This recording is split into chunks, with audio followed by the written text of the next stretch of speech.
Speech of R.A. O'Brien on Establishment of Paper from the United Association Journal, December 1892. I understand from my brother from Local Union Number 5 that it has been decided by the chair that all brothers present are entitled to a voice on this subject, and I can hardly let this opportunity pass without saying a few words. For the reason that the very existence of this union is due to the publication of a paper, and that paper was none other than the RASP, published by Philip Grace of Local Union Number 1, Brooklyn, New York. It may be necessary, in order for you to understand this statement thoroughly, to state how this paper came to be published. In 1887, in the city of Washington, District Assembly Number 85, composed of journeyman plumbers, gas and steam fitters of the Knights of Labor, held a convention. At that convention, I had the pleasure of meeting Brother Grace, and as the acquaintanceship grew, I found that there was something in the man. The proposition was made to him that he start a paper in the interest of the journeyman plumbers and the gas and steam fitters of the United States and Canada. He said he did not think it would pay. I told him I thought it would if properly managed, and assured him my support, and told him we would assist him in the undertaking. There is no doubt but that the man possessed the required ability, which was shown afterwards by the publication of the paper. On this return to Brooklyn, this paper was published, and in the first issue of that paper were the suggestions offered by the plumbers of this country. 2 or 3 of them, which were the cause of this very organization's existence. Brother Quinlan of Boston, Oakes of the National Association of Philadelphia, and myself, I believe, were the ones. The proposition was made. In fact, I made it myself, notwithstanding the fact that it has been attributed to Brother Grace, and that is how the association became a united association. I remember that I wrote a letter to Brother Grace, which was afterwards published, that steps be taken looking to the formation of the United Association. Well, this paper did not last long, as I anticipated when I made the suggestion, but I knew it would last long enough to be placed in the hands of the plumbers of this country and start the organization you have today. What was the consequence? We held a convention in Brooklyn the following year, to which convention was invited the International Association, the Knights of Labor, the independent organizations throughout the country representing the journeymen and plumbers of steamfitters of Boston and New York and other cities. All the locals were represented there. We had local unions from Washington, D.C., St. Louis, Minneapolis, and other cities. We had Chicago local represented by Ed Connor. I do not recollect all of them, but at any rate, we convened there, and that convention was brought about by the RASP. How was it brought about by the RASP? Simply because Brother Grace labored day and night to obtain the information necessary to have the papers distributed and placed in the hands of the journeymen and plumbers throughout the country, and he did it. They met there in convention. We tried to smooth over the things of the past, and we came to the conclusion that at the time we were not ready to have such an association as we proposed. A number of places were proposed for holding another convention in the fall of the year, and a proposition was made that we hold a convention in Washington because the triennial conclave of the Knights Templars was to be there, and we would receive cheap rates. It was adopted, and all of the associations represented in the Brooklyn Convention sent delegates to Washington. What was the outcome of that? They decided right then and there, notwithstanding some of them differed, and the only difference was occasioned by the cooperative shops in Milwaukee, that we would establish the United Association of Journeyman Plumbers, Gas Fitters, Steam Fitters, and Steam Fitters Helpers of the United States and Canada.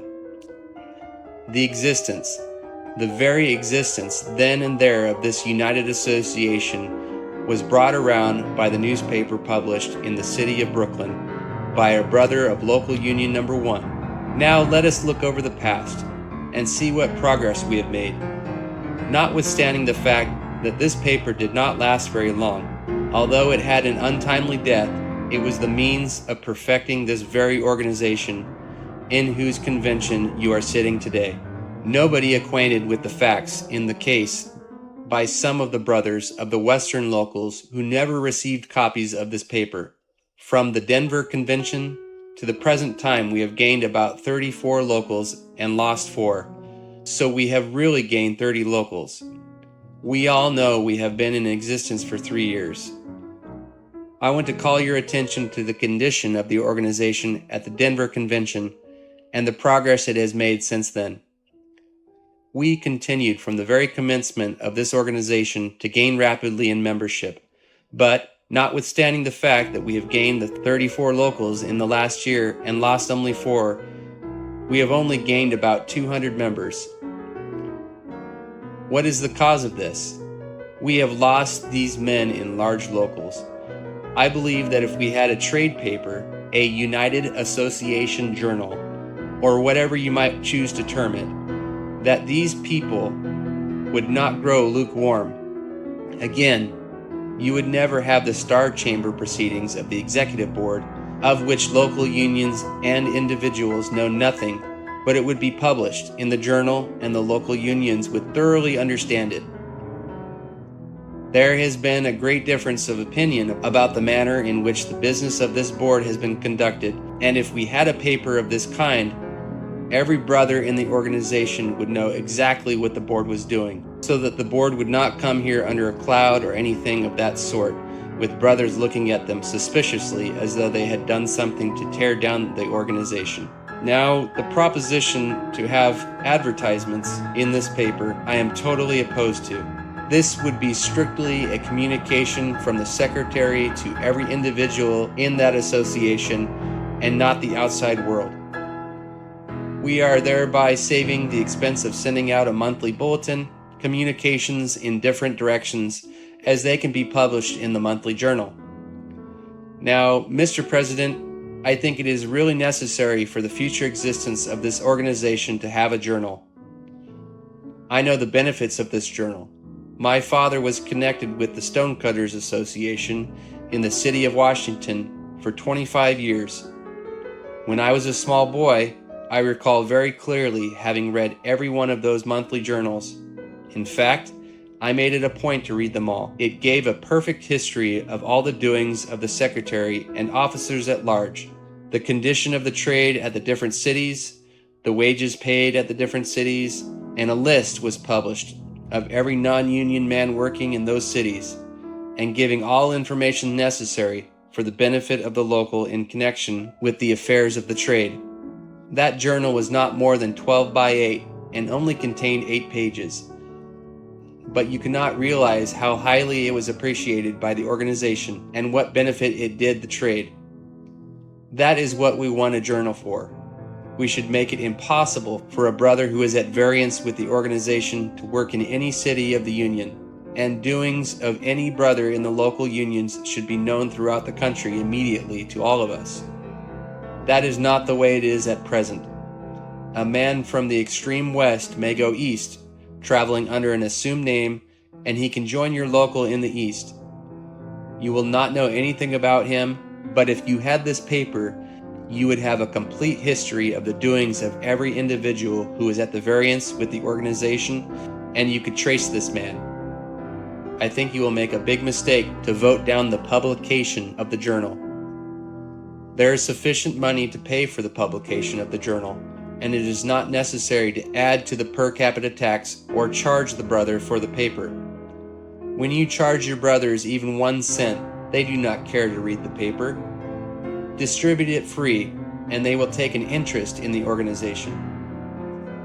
Furthermore, instead of devoting 15 or 20 minutes to the study of political economy, you can publish it in the paper so it will be read by every man, and during the noon hour, for instance, when he has finished his dinner, he can read the subject in the trade journal instead of reading the strip of paper in which he carries his lunch. That is why we have this association. It is not an organization for one section, but for the whole United States and Canada. If a man travels throughout this country or Canada, belonging to this association, reduce your expenses otherwise, and do not increase your per capita tax. There are other expenses that may be reduced, and it would be beneficial to reduce those expenses in order to permit the publication of this United Association journal without additional cost to the brothers. It would be unjust to pass by this argument without referring to the good that was done by the American plumber. There is no doubt, gentlemen, that our success in the last few years has been due largely to the publication of the American plumber. Now, the only real argument that I have heard offered here in opposition to this paper is that the two papers published by brothers Grace and Connolly, respectively, the Rasp and the American Plumber, have been failures. I believe that any journal published by journeyman plumbers in this country in the interest of the trade will be a failure. I anticipated that when those papers were issued that they would be failures, but there can be no failure of the monthly journal of the association until the association itself is a failure. The cause of the failure of these two papers was due to the fact that the members would not subscribe for them, and they did not receive sufficient advertising patronage to enable them to pay the profit necessary to run them. Consequently, they failed. But we do not intend to run this paper for a profit, but rather in the interest of the United Association. We intend to publish it free of charge to the members and send it to the local secretaries for them to distribute to the brothers to be read by every brother of the United Association. The secretaries' reports, the receipts and expenditures of everything of that kind can be published in the paper, and it will be possible to have everything published in it connected with the business of the United Association. We do not need any advertisements whatever. I hope you will not leave here tonight without voting to publish that paper, and I will guarantee there will be money enough coming into the organization to pay for it if you spend your money judiciously in other directions.